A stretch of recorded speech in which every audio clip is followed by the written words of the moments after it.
Assalamu alaikum wa rahmatullahi wa barakatuh. This is Maryam Lemu and welcome back to this episode, and with me is my husband Takumas. Assalamu alaikum wa rahmatullahi wa barakatuh. Now, during the last episode, we talked about pillars of our marriage, code of conduct, things, non-negotiables, and we talked about first featuring spirituality in our relationship, using his guidelines in how we relate to one another, how we relate with the children, how we raise them, making sure we keep Allah first as our guide and our compass. We now also mentioned fidelity. We talked about loyalty to the institution of marriage and contentment. And Saeed also added respect, that no matter what, one of the code of conducts we have, we will always respect one another. No matter how angry we are, we will always respect one another. And I know he gave you an appetizer of some of the things he did to spice up the marriage, which was to cook in the home. Another code of conduct that I want to share is this feeding of the spirit, making sure you validate your spouse, you make them feel they matter, they are wanted. Now, a lot of people would say for men, intimacy is number one. It's the most important thing in the relationship. But over the years and more when I study about the things that men actually say they want the most and what pushes them out, what makes them go to the extent of committing zina with somebody else, is the lack of appreciation, lack of validation, lack of feeling honored, affirmation, and things like that. So just as much as we women say we make love emotionally, whereas men make love physically, it actually, we're all as humans, we all have that intrinsic need to feel appreciated, to feel respected, to feel wanted, that we matter. Absolutely. Yeah. So I think one of the things that Saeed did to deposit in my emotional bank account, it seemed strange, of course, for many to hear him say he was doing about 70% of the cooking.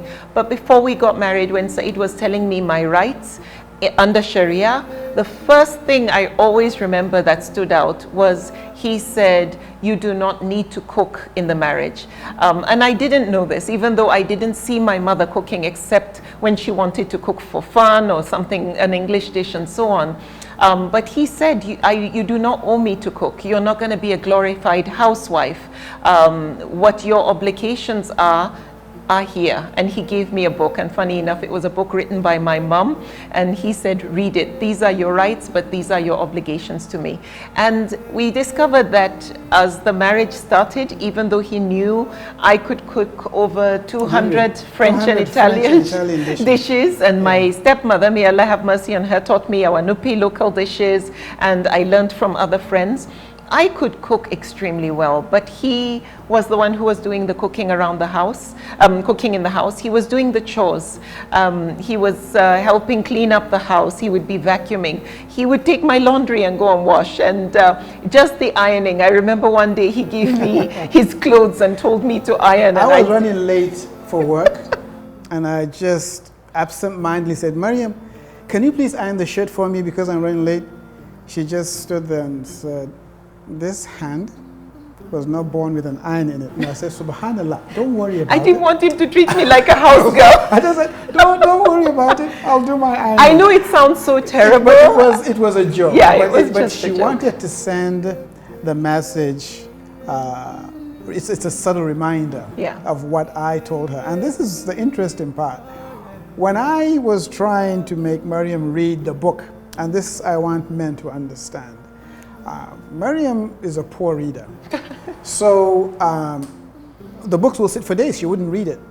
So I'll come and sit in front of her and she said, no. So I said, okay, what do I have to do? Because this is an obligation on me. I'm the husband, I have to teach her. It's one of the obligations in marriage to educate your wife. If you saw her, you wanted her, they gave her to you, you can't complain after she comes into your house and say, they didn't educate her. You knew everything about her. So the moment she comes in, that is your responsibility, no complaining. Yeah. So what did I have to do? I had to read the books to Maryam as bedtime stories. This ustaza that you have today got started by her husband reading books to her in bed. And I did that for a couple of years till Maryam decided she wanted to read on her own. Then she moved on to wanting to write on her own. And alhamdulillah, today, she is where she is. And another thing I would say that really helped as well, in addition to trying to bring me up to his level, so to speak. And what I mean by that is the fact that he was into certain things and he wanted to have more things in common with me. Like I said, he was so deliberate in his intention to get married. So he would read books on politics, books on history, and honestly, I found those to be utterly boring. So we kind of struck a deal. He would read to me, however, I would watch. So I would watch videos on history. I would go to History Channel and learn about ancient civilizations and wars and things that he liked to have a conversation on. I also know that he was very into sports. And so the kind of sports he liked, I started to ask him, teach me the rules. So gradually, I really got to know that what he wanted is, I want to have things in common with you so I don't have to go out to fulfill those needs. And that's why I keep emphasizing, and I talk about this all the time, make sure that your spouse's number one recreation involves you. If it's sports, make sure you're involved in sports. If it is doing something like their own hobby, make sure you're involved in it so that you grow together. Let there not be a gap. I think one thing I feel indebted to Saeed about is that he brought me to his level, and now intellectually we can have a decent conversation, deep conversation, without him feeling she doesn't get it, and then he would have to go out and find somebody for it. So try and make sure that all your spouse's needs, all your spouse's wants, their interests involve you.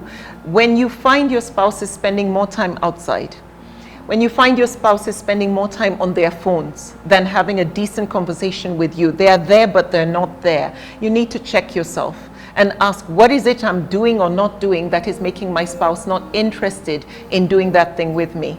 And I think the biggest concern I have today is the fact that social media has entered our lives. Something we normally don't allow, etiquette, basic etiquette has gone out of the window.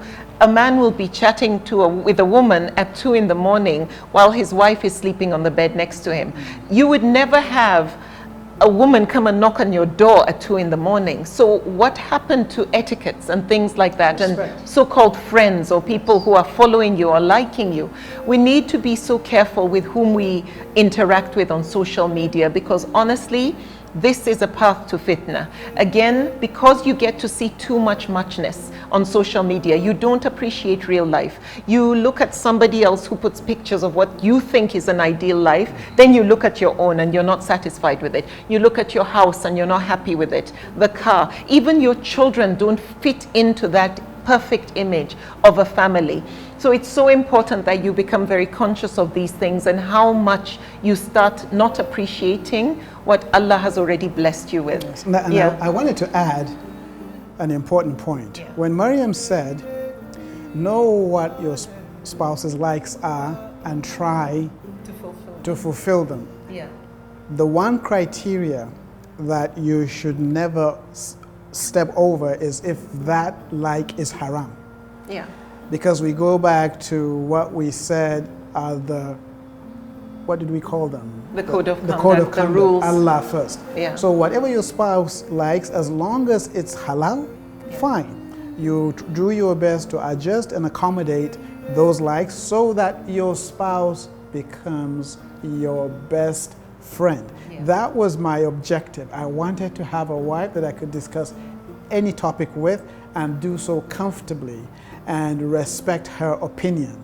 So that is what got us to where we are exactly. in terms of that. Yeah. And I think looking back at the discussions we've had lately, the biggest complaints you heard about when you were doing an interview on social media was what? You had a session not too long ago. Yeah, of course. And this is, why would my spouse cheat on me? And like I said during the previous episode, you need to do your own introspect to make sure you didn't give them an excuse. There's no excuse for cheating, don't get me wrong, but don't be the one that pushed them. With the word, we slide into the word cheating. Yeah, infidelity. There's no excuse for infidelity, zina, whether especially adultery is what we're talking about, because we're talking about spouses. And yeah, I just wanted to add, like, let me give you some examples of the culture we've developed in the relationship, in addition to the code of conduct, when I'm talking about feed your spouse's spirit.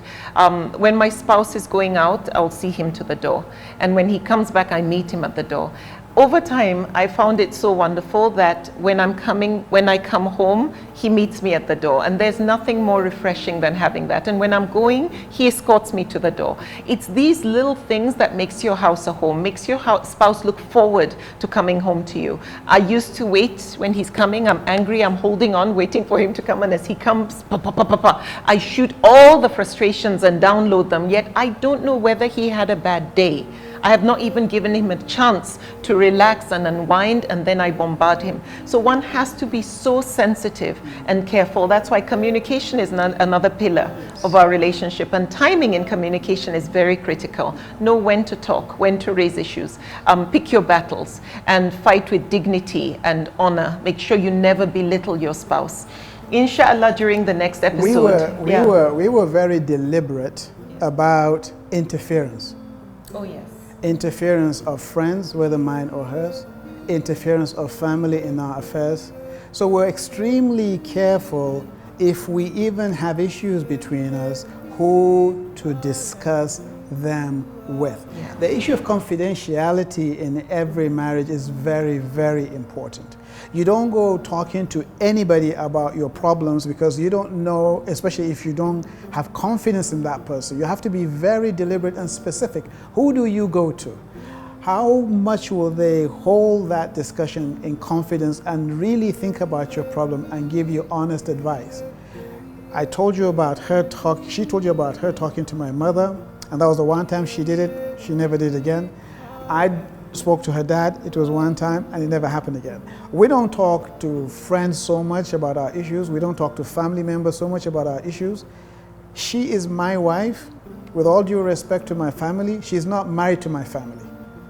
She's married to me. Come Judgment Day, it's not my family that will be held accountable on how I manage my life, of my marriage and my children as a husband and as a father. I will be the one Allah will hold accountable, not my mother, not my father, not my brothers, not my sisters, not my aunts, not my uncles. So I've drawn the line. I've said, don't cross this line. You have an issue with my wife, you talk to me. You don't go to my wife. You don't dictate to my wife.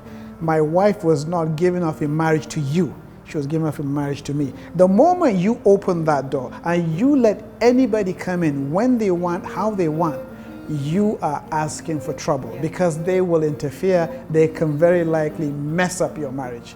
So remember that. When that woman was given to you, they didn't say to your family. They mentioned your name at the nikah. They specifically asked, who is this young lady? They mentioned her name, is being married off to.